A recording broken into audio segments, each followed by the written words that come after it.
for this cage, which is a little bit smaller than I need. So I'm going to need some of these absorbing mats, like washable puppy pee pads from Amazon.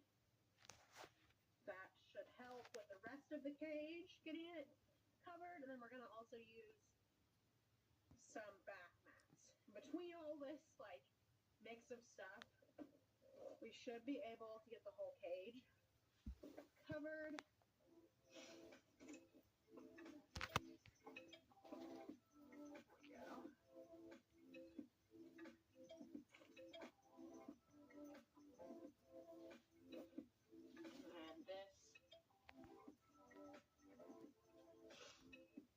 this will go down.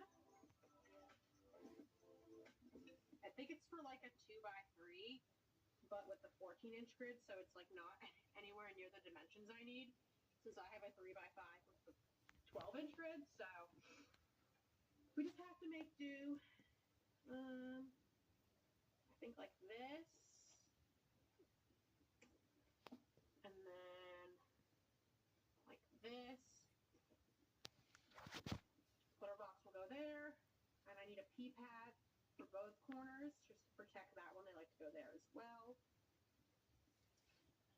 There we go. Let's find some other hides for them. All right. Let's turn this. See, I washed this one inside out.